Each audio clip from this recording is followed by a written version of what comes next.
Hey everybody, thank you for watching this ValueOps ConnectALL training video. In this video, I will be walking you through how you can create new automations in a matter of minutes using ValueOps ConnectALL's value stream canvas. Now there are two options that you have in order to create new automations. And in this video, we will be discussing how to do so using the value stream view. The first thing that you need to do is establish the connections.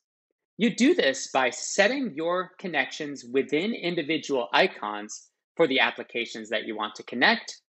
Then you draw a link and click Modify in order to move to step 2, where you will set the entities that you want to connect, such as the project or the issue type.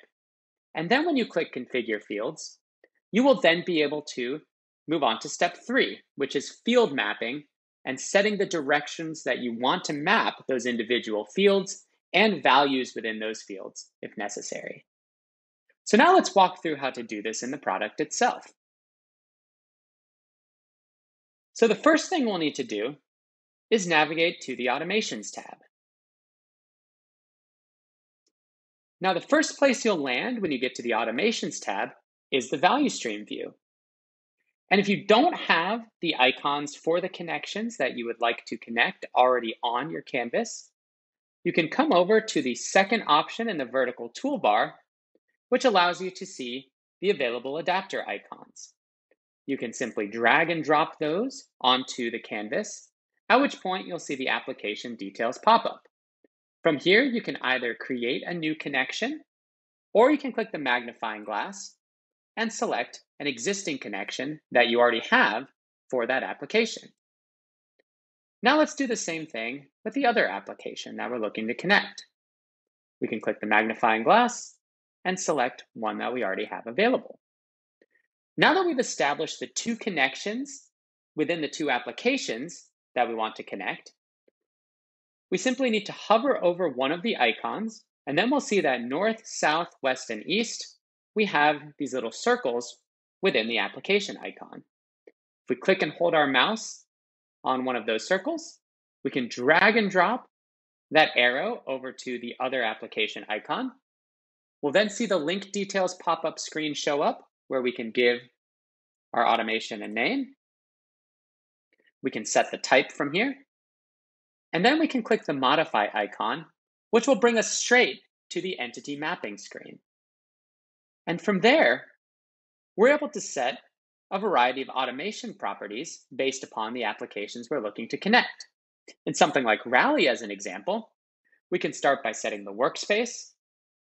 We can then go a step further and set the project, whether we want to do it at the parent level or the child level. We can then determine which issue type we want to connect from Rally. And then on the other side, we do the same thing with the second application, in this case, Azure DevOps. We can set the issue type, and then we can set the project. You'll see that we have a variety of other properties that we can set here on this screen. Those will be discussed in a later video. So when we click Configure Fields, that will then take us straight to the field mapping screen, where we're able to determine which individual fields we want to map within each of these projects and issue types. And you'll notice that the table is going to be filled in specifically with fields that have been imported from this connection environment, as well as fields that are relevant for that issue type, that project field, and any other entities we've set. So let's go ahead and map some fields. We can start by mapping the name field in Rally to the title field in Azure DevOps. And you'll notice that we can set the direction, either unidirectionally either way, or bidirectionally. Once we've confirmed our directions and selected the two fields, we can click Add Field Mapping, which will remove them from this table and move those fields down here to Field Mapping Properties. We can repeat this process with any fields that we would like to map for these applications. And you'll see that as we map these individual fields, they're going to be added down here below.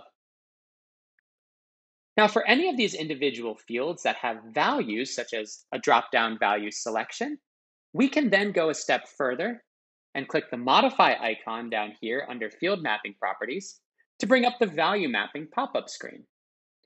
And from here, we can set the relationship between any of the values that exist within these two fields, so that ConnectALL knows which of these values are going to be set depending on the value in the other application. So we can come through here and set all of our value mappings. And we want to make sure that all of these values have a home, so we can do a unidirectional value mapping in order to make sure that if we do set this to removed, it has a place to go over in Rally. So when we click Save Mappings, you'll then notice that any value mappings we have appear over here under Mapping Details. We can then click Save. We can choose whether or not we want to enable this automation or leave it disabled.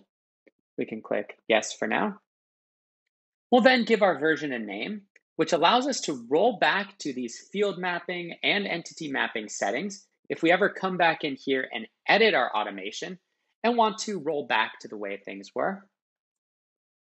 From here, we get a confirmation saying that certain mandatory fields are not met. That's okay because a lot of the mandatory fields are actually automatically set, such as the formatted ID for Rally anytime you create a record, but this is a good confirmation for us to double check and make sure we have the right field mappings. Then when we hit OK, you will see an automation details pop-up screen.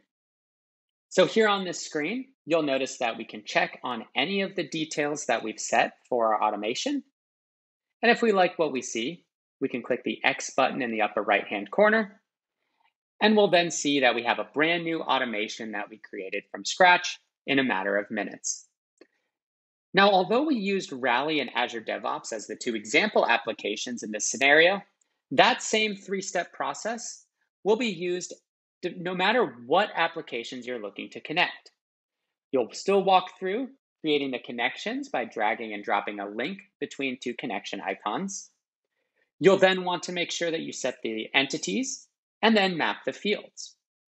Now, one final thing, if you do have two existing icons already on your board, you can come over here and drag and drop as many links as you would like to create brand new automations.